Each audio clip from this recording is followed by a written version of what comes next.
हमारा ये ब्रह्मांड आखिर कब तक रहेगा और इसका अंत कब और कैसे होगा? शायद ये इस दुनिया का सबसे बड़ा प्रश्न है। आप में से हर कोई ये जानना चाहता होगा कि कुछ सालों बाद हमारे इस ब्रह्मांड की परिस्थिति क्या होने वाली है। मैं यहाँ कुछ साल आगे नहीं ले जाऊंगा आपको, कुछ 100 साल, 1000 साल या लाख साल और यहाँ तक 10 लाख साल आगे नहीं, बल्कि मिलकर चलते हैं 10 के आगे 303 साल के अंदर चलते हैं खरबों साल आगे। ये सब एक्चुअली वैज्ञानिकों का प्रेडिक्शन यानी भविष्यवाणी से पता चला है। ये सब एस्टिमेट्स है, हालांकि कुछ और भी हो सकता है, पर ये जो पता चला है ये भी बहुत मजेदार है। चलिए मेरे साथ उस अद्भुत सफर में जो आपको इस ब्रह्मांड के बाहर ले चलेगी। आज से 100 करोड़ यानी 1 अरब साल बाद, जी हाँ, हम लोग डायरेक्ट 100 करोड़ साल आगे आ गए हैं। हमारी दुनिया बहुत एडवांस्ड हो चुकी है। सूरज 21वीं सदी में जितना गर्म था और जैसा आसमान में दिखता था वो उससे 10% ज्यादा चमकीला हो चुका है, जिसके चलते गर्मी धरती पर बहुत बढ़ चुकी है। नासा की एक रिपोर्ट के हिसाब से 21वीं सदी में धरती का औसतन तापमान यानी एवरेज टेम्परेचर करीब 14.5 डिग्री सेल्सियस था, पर अब सूरज का ताप बढ़ने के चलते धरती का औसतन तापमान वोपिंग 50 डिग्री सेल्सियस के करीब पहुंच गया है। और इस चीज की वार्निंग 21वीं सदी के लोगों को दी गई थी कि पॉल्यूशन के चलते ये होने वाला है, पर इंसानों की लापरवाही के चलते ओजोन लेयर पूरी तरह से गायब हो चुका है। आज से 200 करोड़ यानी 2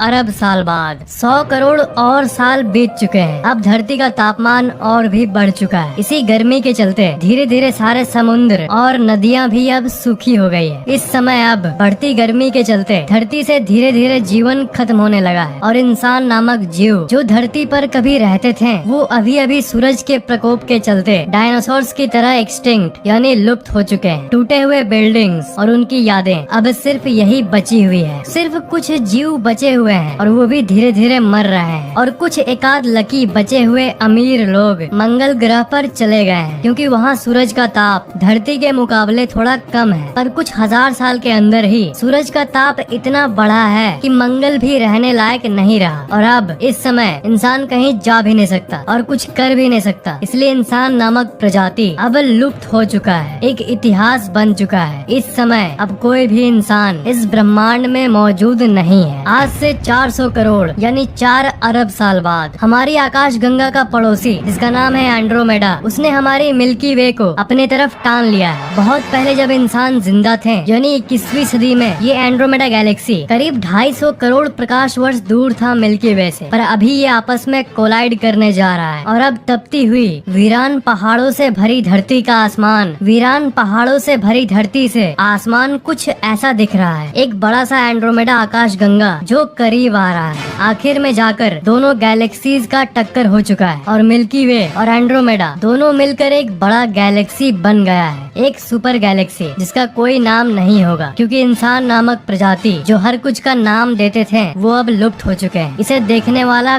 कोई नहीं होगा। आज से 500 करोड़ यानी 5 अरब साल बाद उस गैलेक्सी के टक्कर के चलते हमारे सौर मंडल पे कोई प्रभाव नहीं पड़ा, क्योंकि सौर मंडल मिल्की वे के बहुत अंदर तरफ है। पर इससे बचने के बाद भी हमारा सौर मंडल खत्म होने वाला है। सौर मंडल अपने जीवन के आखिरी सालों में है, क्योंकि सौर मंडल को मेंटेन रखने वाला हमारा सूरज आउट ऑफ फ्यूल होना शुरू हो गया है। धीरे धीरे इसकी सारी ऊर्जा खत्म होते जा रही है। जब इंसान जीते थे 21वीं सदी में, तब जितना इसका साइज था उससे करीब साइज में 200 गुना ज्यादा बड़ा हो चुका है और धीरे धीरे और बढ़ता जा रहा है। ये एक रेड डॉर्फ बन चुका है। अब सूरज धरती से कुछ ऐसा दिख रहा है, बेबस लाल बड़ा सा मरता हुआ सूरज, और इसे भी देखने वाला कोई नहीं होगा। अब इस समय सौर मंडल के एंगल से देखें तो सूरज का साइज और भी बढ़ता जा रहा है और वो अब सौर मंडल का पहला ग्रह यानी बुध ग्रह को अब वो निगल चुका है। अब सौर मंडल में 8 नहीं बल्कि सिर्फ 7 ग्रह हैं। अब सूरज सारे ग्रहों को एक एक करके निगलता जा रहा है। सबसे पहले ये मर्क्यूरी को निगला, फिर वेनस को, फिर धरती नामक ग्रह को भी निगल गया है, जिस पर कभी इंसान नामक प्राणी हुआ करते थे। धीरे धीरे करके जुपिटर, सैटर्न, यूरेनस, नेपच्यून सबको सूरज निगल चुका है और अब सौर मंडल में कोई भी ग्रह नहीं बचा है, सिर्फ सूरज ही बचा है। आज से 1500 करोड़ यानी 15 अरब साल बाद सौर मंडल का अंत हो चुका है और अब सौर मंडल कुछ ऐसा दिख रहा है, एक मरता हुआ बूढ़ा सा सूरज और आसपास बिखरे हुए ग्रहों के टुकड़े। एक मरता हुआ सूरज जो कि ठंडा हो रहा है और ये बेचारे टुकड़े जो कि उन ग्रहों के हैं जिसे सूरज ने 1000 1000 करोड़ साल पहले ही निगल लिया था। सौर मंडल, जो प्यारा सा सौर मंडल हुआ करता था, उसका अस्तित्व अब पूरी तरह से मिट चुका है। आज से 10,000 करोड़ यानी 100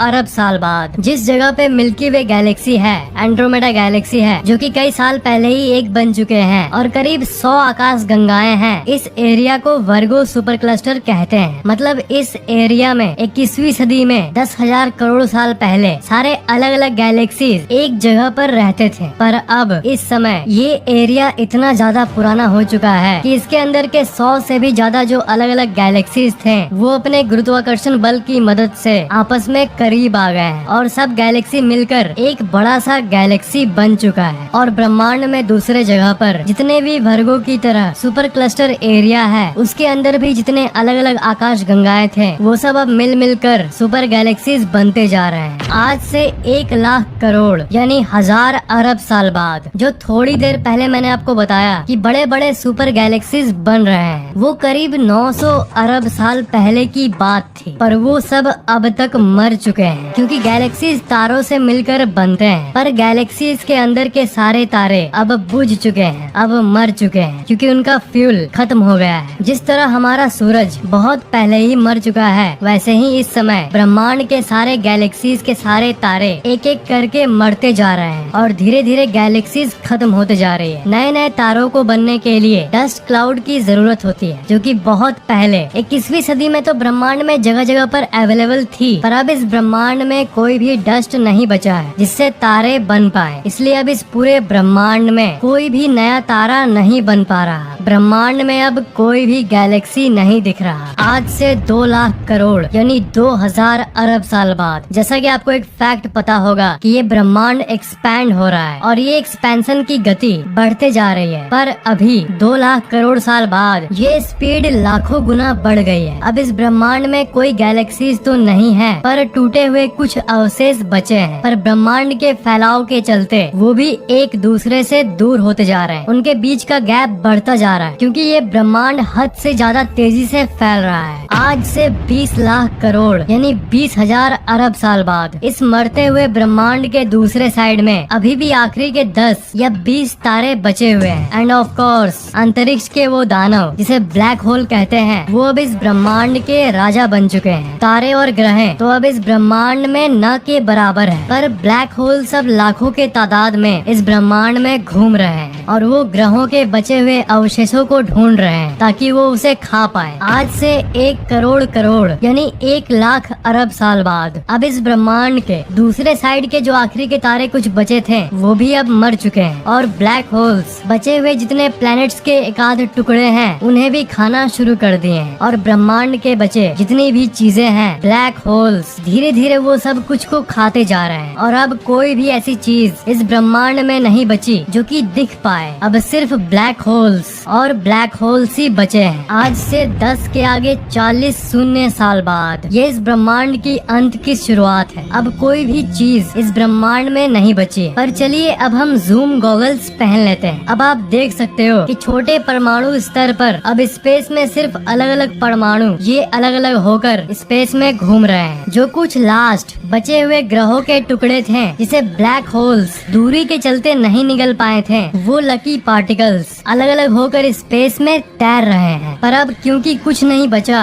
सिवाय ब्लैक होल्स के, इसलिए सारे ब्लैक होल्स एक दूसरे के सामने आते जा रहे हैं अपने दानव जैसे गुरुत्वाकर्षण बल के चलते। और अब इस ब्रह्मांड के सारे ब्लैक होल्स मिलकर सारे मिलकर एक सुपर ब्लैक होल बन गई है। और जो बचे हुए लकी पार्टिकल्स थे उसे भी ये बड़ा ब्लैक होल अब खाना शुरू कर दिया है। उस सुपर ब्लैक होल की साइज इतनी है कि इसे शब्दों में बयान नहीं किया जा सकता। अब धीरे धीरे ये ब्रह्मांड मर रहा है। आज से 10 के आगे 303 शून्य साल बाद, जिसे कहते हैं सेंटिलियन, ये है ब्रह्मांड का अंत। अब ये ब्रह्मांड पूरी तरह से खाली हो चुका है और ये फैलते फैलते यानी एक्सपैंड होते होते इतना एक्सपैंड हो चुका है कि मैं इस साइज को सोच के आपको शब्दों में बता या फिर स्क्रीन पर दिखा नहीं सकता। अब इस ब्रह्मांड का साइज इतना हो चुका है कि वो सुपर ब्लैक होल भी हॉकिंग रेडिएशन के चलते अब इवेपोरेट हो चुका है। मतलब वो ब्लैक होल्स जो सब कुछ सूरज को मार रहे थे अब वो खुद मर रहे हैं, और अब कुछ सालों के अंतराल में ही वो एक बचा हुआ ब्लैक होल भी गायब हो गया है। और अब वो अल्टीमेट पॉइंट आ चुका है जहाँ पर कोई इलेक्ट्रॉन, प्रोटॉन, न्यूट्रॉन नहीं है, और न ही कोई ग्रह, न ही कोई तारा, और यहाँ तक न ही कोई ब्लैक होल मौजूद है। और अब इस ब्रह्मांड में कुछ भी नहीं बचा है। ये ब्रह्मांड अब खत्म हो चुका है और इस समय अब कुछ भी मौजूद नहीं है। और यहाँ तक कुछ भी, ये कुछ भी नहीं है, ये भी मौजूद नहीं है। एब्सोल्युटली नथिंग, सिवाय इस खाली जगह के बदले, सिवाय इस स्पेस के बदले। और यही स्पेस शायद वो चीज है जिसे भगवान कहते हैं, क्योंकि ये हर जगह है और स्पेस ना जन्म लिया है और न ही कभी मर सकता है। स्पेस की अंदर की चीजें तो सारी की सारी जन्म लेकर खत्म हो चुकी है, पर स्पेस अपने आप में एक नॉन एग्जिस्टेंट चीज है। मतलब ये मरा हुआ है, मतलब ये कुछ नहीं है और ये अल्टीमेट है। और मरे हुए को कोई कैसे मार सकता है। इसी स्पेस में एक समय धरती नामक ग्रह हुआ करता था जिसमें इंसान रहते थे, जिसमें एक दिन आप मोबाइल पे फैक्टेक की वीडियो देख रहे थे जिसमें वो समय के अंत के बारे में बता रहा था, पर अब वो सब खत्म हो चुका है, सिर्फ स्पेस ही बचा हुआ है। अब कुछ भी नहीं है। ये है समय, ब्रह्मांड और अस्तित्व का अंत।